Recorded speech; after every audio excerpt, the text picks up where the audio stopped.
Hello everyone, welcome to my YouTube channel. जैसा कि आप सब देख सकते हैं, आज का टॉपिक है इकोलॉजी। कंप्लीट इकोलॉजी होगी पार्ट्स में। ओके, तो सबसे पहले देखते हैं इकोलॉजी क्या है। Ecology is the study of inter relationship of living organism with their physical and biological environment. मतलब इकोलॉजी जो है लिविंग ऑर्गेनिज्म के इंटर रिलेशनशिप की स्टडी है, किसके साथ? फिजिकल और बायोलॉजिकल एनवायरनमेंट के साथ। The term ecology was derive from Greek language. जो इकोलॉजी है वो ग्रीक लैंग्वेज से लिया गया है, दो वर्ड से मिलकर बना है, इकोस से और लोगोस से। इकोस का मतलब होता है हाउस, मतलब आवास कैसा है, स्थान कैसा है। लोगोस का मतलब होता है स्टडी या फिर अध्ययन। The study of house is called ecology, ये भी बोल सकते हैं।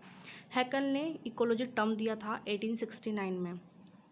इन्होंने सिर्फ टर्म दिया था, लेकिन इन्होंने एक सेपरेट जो बुक होती है या सेपरेट होता है उसके बारे में नहीं बताया था। फादर ऑफ मॉडर्न इकोलॉजी किसे कहा जाता है? ओडम को कहा जाता है। फादर ऑफ इंडियन इकोलॉजी, जो इंडिया में लेके आए थे इकोलॉजी को, एक अलग मुकाम दिया था, वो थे प्रोफेसर रामदेव मिश्रा।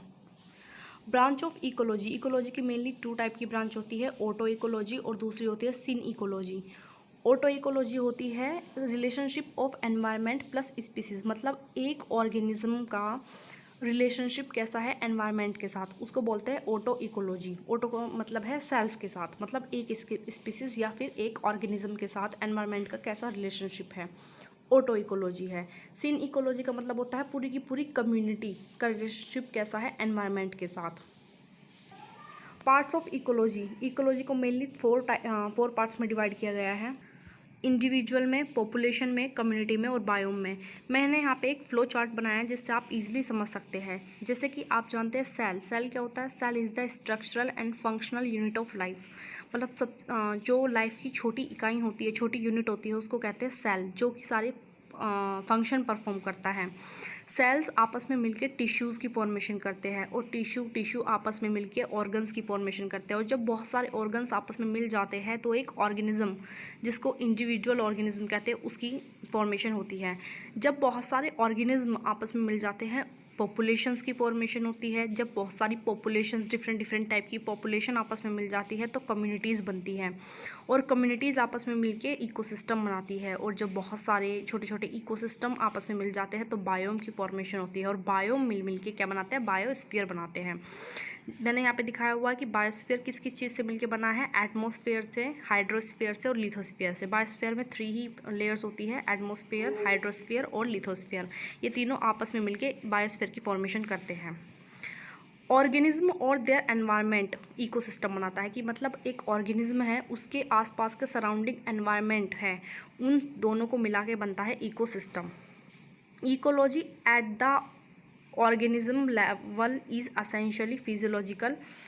यहाँ से क्वेश्चन आ सकता है, ऑर्गेनिज्म लेवल में किस तरह की इकोलॉजी होती है? तो किस तरह की इकोलॉजी होती है? फिजियोलॉजिकल इकोलॉजी पाई जाती है। अभी हम पढ़ रहे थे यहाँ पे, जैसे कि आप देख सकते हैं इकोसिस्टम के आगे मैंने अब बताया था कि ऑर्गेनिज्म होता है, ऑर्गेनिज्म के सराउंडिंग जो एनवायरनमेंट होता है उसको इकोसिस्टम कहते हैं। तो हमने ऑर्गेनिज्म तो जान लिया कि एक इंडिविजुअल जो है वो ऑर्गेनिज्म है, लेकिन एनवायरनमेंट क्या होता है? तो ईच ऑर्गेनिज्म के चारों ओर पाए जाने वाले वे सभी जो ऑर्गेनिज्म के जीवन पर डायरेक्टली या फिर इनडायरेक्टली इफेक्ट डालते हैं, उन्हें एनवायरनमेंट कहते हैं। ठीक है, पर एनवायरनमेंट लिविंग भी हो सकते हैं, नॉन लिविंग भी हो सकते हैं। नॉन लिविंग मतलब फिजिकल, दोनों टाइप के हो सकते हैं। तो एनवायरमेंटल फैक्टर कौन कौन से होते हैं? मेनली 2 टाइप्स के होते हैं, एबायोटिक फैक्टर और दूसरा होता है बायोटिक फैक्टर। एबायोटिक फैक्टर को नॉन लिविंग इन नेचर पाए जाते हैं, जबकि बायोटिक फैक्टर जो होते हैं लिविंग होते हैं। नॉन लिविंग मतलब कि एबायोटिक फैक्टर में हमारा आ जाएंगे टेम्परेचर, वाटर, लाइट और सॉइल, जबकि बायोटिक में आएंगे पैथोजेंस, पैरासाइट्स, प्रेडेटर्स और कॉम्पिटिटर्स। एक एक करके हम स्टडी करेंगे। सबसे पहले अबायोटिक फैक्टर्स की, फिर करेंगे हम बायोटिक फैक्टर्स की। सबसे पहले अबायोटिक फैक्टर्स में टेम्परेचर है, तो हम सबसे पहले टेम्परेचर की देखेंगे। Temperature is the most prevalent environmental factor. मतलब टेम्परेचर क्या है? एक एनवायरमेंटल फैक्टर है जो बहुत ही अहमियत रखता है। ठीक है, the average temperature vary seasonally. जो टेम्परेचर होता है वो सीज़न के हिसाब से बदलता रहता है, वेरी करता है। ठीक, कभी कभी जो पोलर एरियाज़ है, जैसे पोलर एरियाज ठंडे इलाके होते हैं, और हाई एल्टीट्यूड मतलब जैसे जैसे ऊपर की तरफ हम जाते रहते हैं, ज़मीन से ऊपर की तरफ जैसे जैसे हम बढ़ते रहते हैं, वैसे वैसे जो है टेम्परेचर गिरता रहता है। ठीक है, तो जो रेंज होती है पोलर एरियाज़ की या हाई एल्टीट्यूड की, वहाँ पे सब जीरो लेवल तक का टेम्परेचर मिलता है। सब जीरो लेवल मतलब कि माइनस में भी चला जाता है। और जो ट्रॉपिकल डेजर्ट्स होते हैं समर में, वहाँ पे टेम्परेचर 50 डिग्री सेंटीग्रेड या फिर से भी ऊपर हो जाता है। अगर टेम्परेचर के अकॉर्डिंग देखा जाए तो टेम्परेचर को 2 टाइप में डिवाइड कर सकते हैं, यूरीथर्मल में और स्टीनोथर्मल में। यूरीथर्मल क्या होते हैं? यूरीथर्मल होते हैं जो टॉलरेट कर देते हैं वाइड रेट ऑफ टेम्परेचर, मतलब ज़्यादा से ज़्यादा टेम्परेचर को जो टॉलरेट कर ले, सहन कर ले, उसको बोलते हैं यूरीथर्मल। जबकि स्टीनोथर्मल क्या होते हैं? जो नैरो रेंज ऑफ टेम्परेचर को टॉलरेट करते हैं, मतलब कम से कम टेम्परेचर को टॉलरेट करते हैं, उनको बोलते हैं स्टीनोथर्मल। जैसा कि हमने देखा था अभी अबायोटिक फैक्टर में 4 टाइप्स हमने देखे थे, टेम्परेचर, दूसरा था वाटर, तीसरा था लाइट और फोर्थ था सॉइल। अभी हमने किसके बारे में स्टडी करी? टेम्परेचर के बारे में। अब हम करेंगे वाटर के बारे में।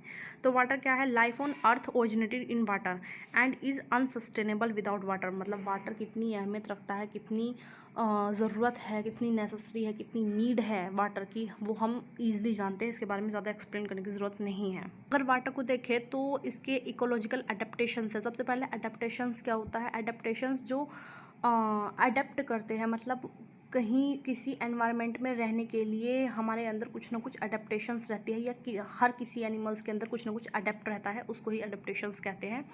इसको 4 टाइप में क्लासिफाइड किया गया है, हाइड्रोफाइट्स में, मीजोफाइट्स में, जीरोफाइट्स में और हेलोफाइट्स में। सबसे पहले देखते हैं हाइड्रोफाइट्स। हाइड्रोफाइट्स क्या होते हैं? Plants of aquatic habitat are called hydrophytes. तो एक्वाटिक हैबिटेट के प्लांट होते हैं।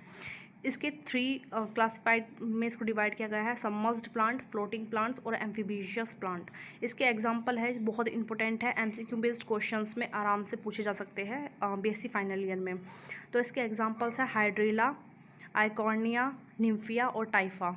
दूसरा है मीजोफाइट्स। मीजोफाइट्स क्या है? A plant needing only a moderate amount of water, मतलब ना ही ज़्यादा ड्राई हो और ना ही ज़्यादा वेट एनवायरनमेंट हो, ऐसे को बोलते हैं मीजोफाइट्स। जबकि जीरोफाइट्स क्या है? जो ड्राई एरियाज में रहते हैं प्लांट, उसको बोलते हैं जीरोफाइट्स के एग्जाम्पल होते हैं कैक्टस या यूफोर्बिया। हेलोफाइट्स। हेलोफाइट्स क्या है? जो सॉल्ट टॉलरेट प्लांट होते हैं, जो सॉल्ट में सैलिनिटी, हाई सैलिनिटी में रहते हैं, सैलाइन वाटर में रहते हैं। इनका एग्जाम्पल है राइजोफोरा। जो अबायोटिक फैक्टर है वो है लाइट। लाइट क्या है? आप जब जानते हैं लाइट के बिना जो लाइफ है वो पॉसिबल ही नहीं है, क्योंकि लाइट से क्या बनता है? फूड प्रोड्यूस होता है। तो वही चीज़ बताई गई है, प्लांट्स प्रोड्यूस फूड किसके थ्रू फोटोसिंथेसिस। फोटोसिंथेसिस कैसे होता है? लाइट की हेल्प से होता है। ठीक है। A process which is only possible when sunlight is available, कि मतलब जो फोटोसिंथेसिस का प्रोसेस होगा वो तभी पॉसिबल है जब सनलाइट पॉसिबल होगी, और सनलाइट होगी, फोटोसिंथेसिस होगा, तभी फूड होगा और तभी लाइफ होगी। एक होता है डायर्नल। इसका मतलब होता है active during the day time, जो दिन के समय एक्टिव रहते हैं उनको बोलते हैं डायर्नल। जैसे मोस्ट मैमल्स होते हैं, बर्ड्स होती है, बटरफ्लाइज होती है। ये भी एमसीक्यू बेस्ड क्वेश्चंस में पूछा जा सकता है, या फिर 2 नंबर में बीएससी सेकेंड ईयर में पूछा जा सकता है। नॉटर्नल होते हैं रात्रिचर, एक्टिव ड्यूरिंग नाइट, जो नाइट के टाइम पे एक्टिव रहते हैं। जैसे रैट हो गया, आउल हो गया, कॉकरोच हो गया, ये रात के टाइम रहते हैं। एक होता है क्रीपस्कुलर। क्रीपस्कुलर क्या होता है? एक्टिव प्राइमरली ड्यूरिंग ट्वेलाइट, मतलब जो दिन के टाइम में भी एक्टिव रहे और रात के टाइम में भी एक्टिव रहे, जैसे deer, hamster. Fourth abiotic factor है soil. Study of soils is called pedology. ये पूछा जाता है बीएससी फाइनल ईयर में एमसीक्यू बेस्ड क्वेश्चंस में। मृदा का निर्माण, मतलब सॉइल का जो निर्माण होता है वेदरिंग से होता है। वेदरिंग 2 टाइप्स की होती है, फिजिकल वेदरिंग और chemical weathering. Formation of soil. Soil की अगर फॉर्मेशन देखें तो वेदरिंग से होगा, और दूसरा होगा पैडोजेनेसिस। पैडोजेनेसिस का मतलब भी फॉर्मेशन ऑफ सॉइल ही होता है। वेदरिंग क्या है? जब बहुत हैवी रेन आ जाती है तो बड़ी बड़ी जो चट्टानें होती है, रॉक्स होती है, वो छोटे छोटे टुकड़ों में टूट जाती है और फिर पानी के साथ बह के वो पार्टिकल्स में बदल जाती हैं। फिर ह्यूमस की फॉर्मेशन होती है, ह्यूमस से सॉइल की फॉर्मेशन होती है। इस तरह से फॉर्मेशन ऑफ सॉइल होती है। आज के लिए बस इतना ही। जो सेकंड पार्ट आएगा, इससे आगे की स्टडी हम उसमें करेंगे। Thank you.